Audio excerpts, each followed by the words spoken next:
elves. Distracted for a moment, Santa kicked me towards the tree and snapped, "If Bella won't be one sacrifice, then I guess we could use you." He pinned me down as a bell rang across the Christmas square. The gigantic tree was starting to come to life.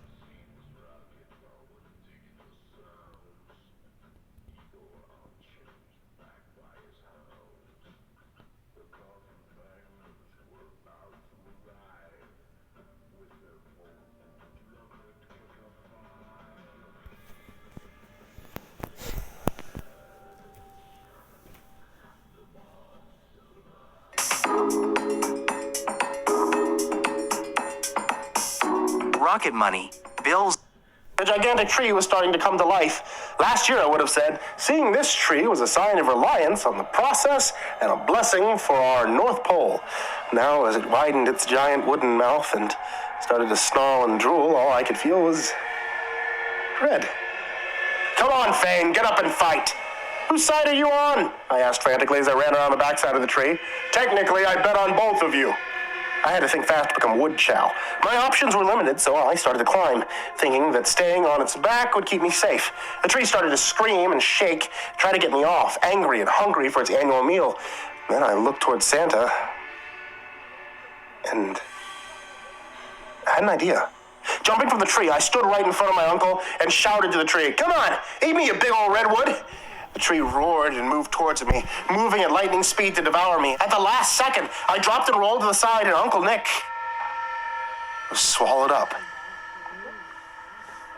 In the next few moments, the entire square went quiet. The tree was still chewing on Santa. His belly laugh turned to screams of pain as the tree straightened up and reverted to its original form. Krampus was the first to talk. You killed Santa Claus." I swear, it felt like I was either going to be trampled or be dunked with Gatorade like a football coach. Then the elves started to cheer, and I realized I was thankful that it was the latter. "All hail Fane! The wicked Santa is dead!" Bella was brought up and hugged me tight, punching me in the gut and saying, "Don't ever do anything that stupid again."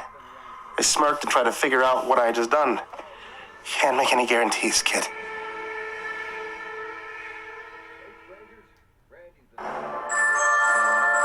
That Christmas Eve, we partied alongside Krampus and the elves. With Santa dead, Granny said that a lot was going to change. "Christmas will still happen, but we have better service around here. Maybe even a new sporting center," it commented.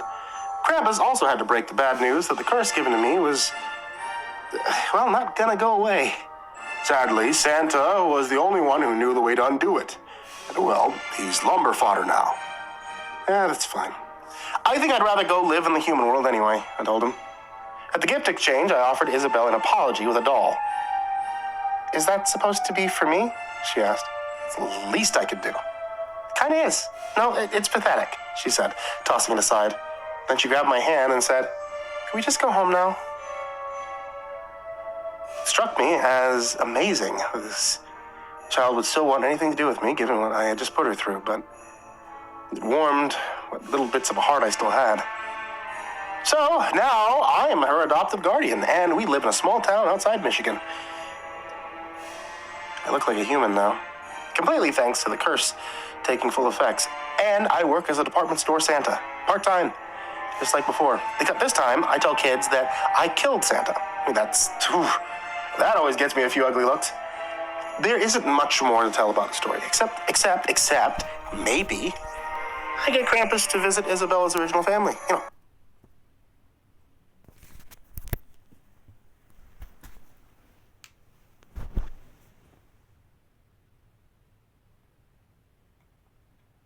knows? Maybe it's got something to do with the fact something with my head.